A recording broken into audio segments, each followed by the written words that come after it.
cheese and the mouse. And the mouse gets a little bit of cheese, and it's happy with getting a little bit of cheese. And then it moves on and it finds more cheese around the corner. And all of a sudden, it's got more cheese than it's ever seen in its life. It's just going to sit there. I ain't moving, man. I got more cheese than I have enough cheese to keep me comfortable. Now, just around the corner, if he kept going through the maze, would be more cheese than he and his family could ever eat. But you stop at that point where you have enough, where you're comfortable. Enough's a relative term, right? But relative to where you came from, if I had no cheese and all of a sudden I can eat every day, I've got enough cheese. And does that make you comfortable, or do you want more? Life is much more risky walking around the corner of the maze because there could be nothing there and you can't get back to where you were. No doubt. That's 100%. But again, I still say, even with the risk, you win. You learn by losing and you learn by winning.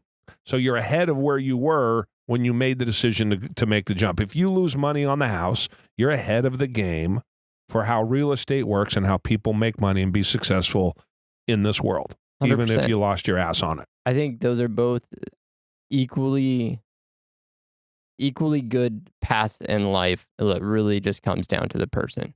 Because it comes down to, let's say you're making $60,000 or $100,000 a year at a job, and you didn't mind the job. You like the job 8 hours a day, Monday through Friday, and you know you're going to keep that job for the rest of your life. Are you comfortable with that?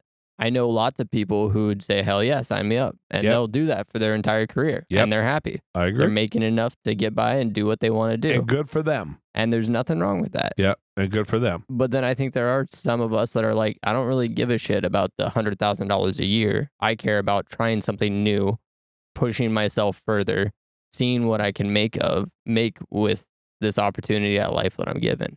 Right. And I think that's a different mindset altogether. And then there's one that you've missed. There's one in the middle.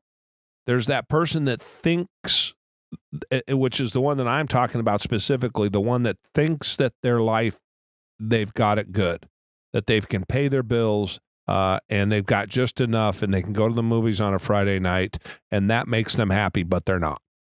Right? And they're not.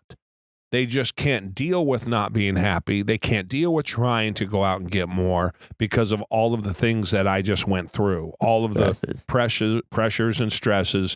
Again, you either are aware of it, but in many times you're not, because this is shit that's planted into you from the time you're a kid.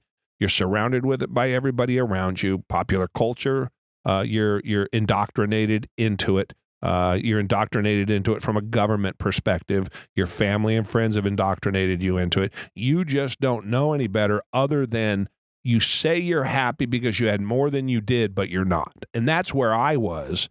I thought I was happy, but I knew I wanted something else. And for whatever reason, my independent spirit, the fact that I came from nothing, so I had nothing to lose, I don't know. Looking back on it now, it was the dumbest thing I ever did.